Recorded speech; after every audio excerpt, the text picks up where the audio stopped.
Hello and welcome to Arts 24. This show is jam-packed with fantastic female singers and songwriters, including Ireland's rising star CMAT. She's just released her third album, Euro Country, and is set to tour Europe next year.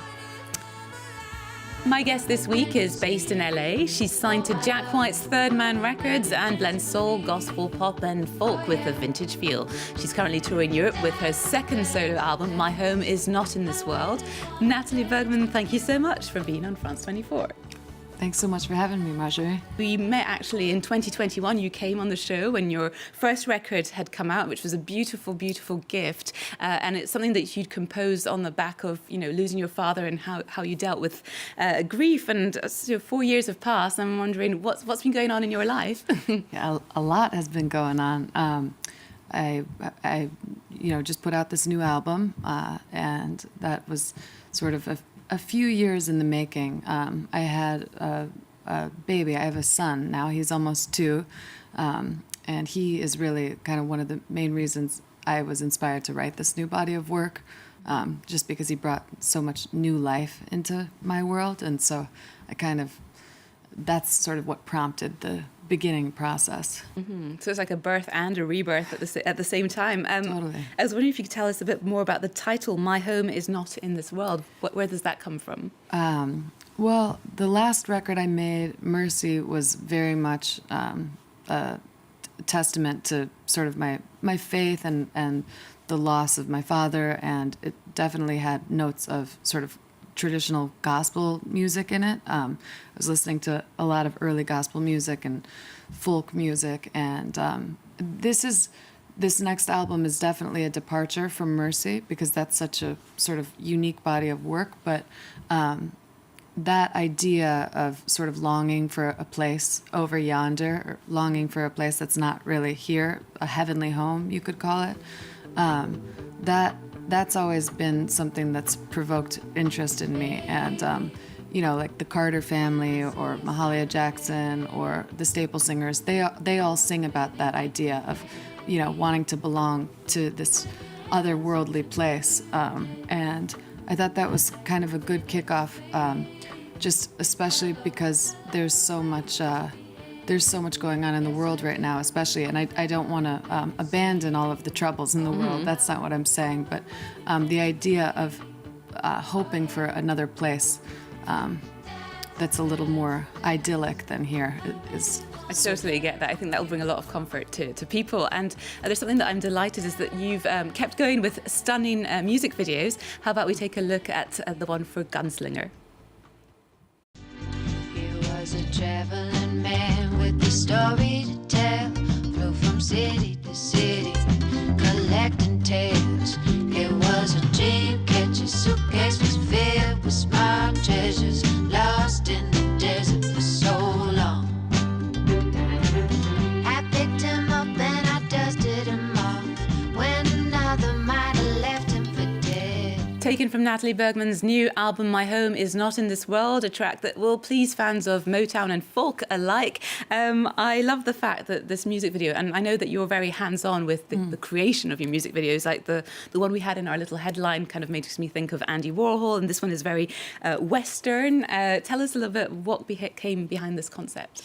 Well, I love making movies. I love, making these sort of short films. And the Gunslinger video was super fun because I had my friend Sandy help choreograph the sort of line dance. I based the movie around a line dance. I thought it would be fun to sort of have the choreography and then tell a story with it. And so that was it was fun to rehearse the movement, because my son knows the whole dance at this point.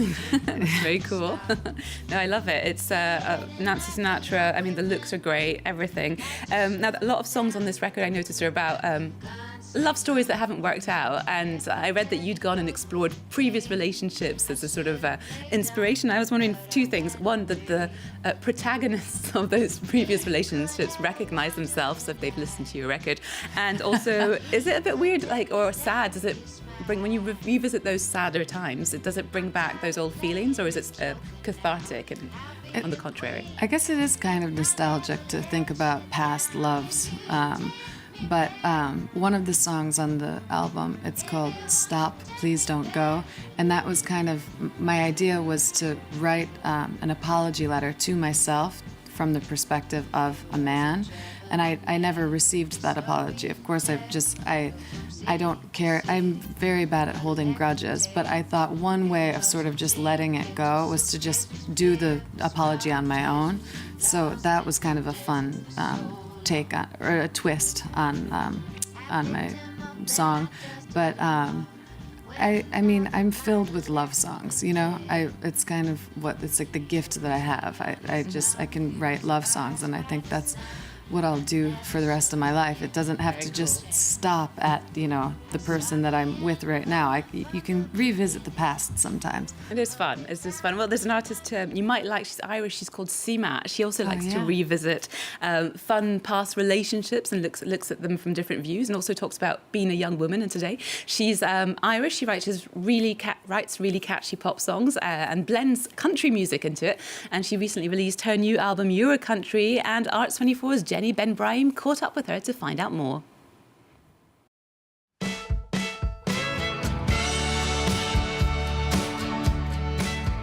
Hi, I'm Seema. I'm back with my new album Euro Country, and this is France 24.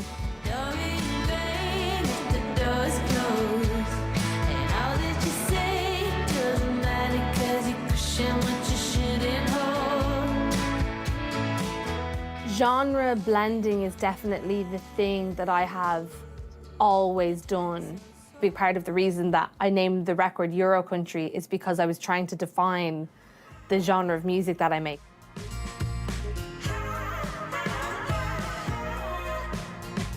We didn't have porno mags or anything like that in Ireland because Catholic, it's against God's will. So instead we would have this thing called Photo Call Girls, which is like, Kerrygold is releasing a new line of butter, and it would be an ad, but it would be a girl in a bikini on the side of the road.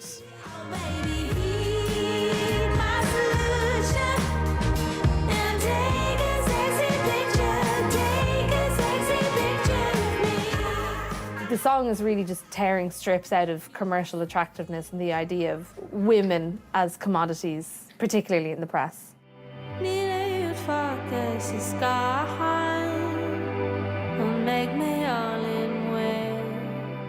I used to speak Irish fluently. I was really, really fluent in it. I spoke it every day at home. But in the last 10 years, I haven't used Irish at all. And I wanted to start the record with a very broken, poetic, not very literate version of the Irish language, because I wanted to illustrate the feeling of trying to reconnect to a culture that you don't feel connected to anymore for various reasons. Jamie Oliver petrol station. I need a deli, but God, I hate him. That man should not have his face on posters. I feel so angry or sad at most. The Jamie Oliver petrol station is born of driving past petrol stations in the UK on tour all the time that had big posters of Jamie Oliver outside of them. I started to develop this really intense irrational hatred of Jamie Oliver because I associated him with basically getting scurvy on tour. The song is a meditation on hatred and how it is really bad and doesn't serve you and doesn't serve any purpose.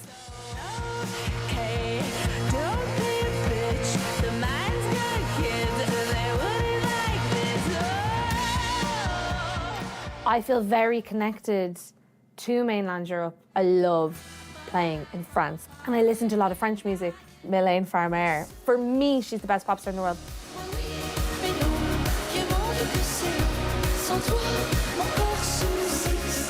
I do kind of, on a low level, base my entire thing on Mylène. I kind of worship the ground she walks on.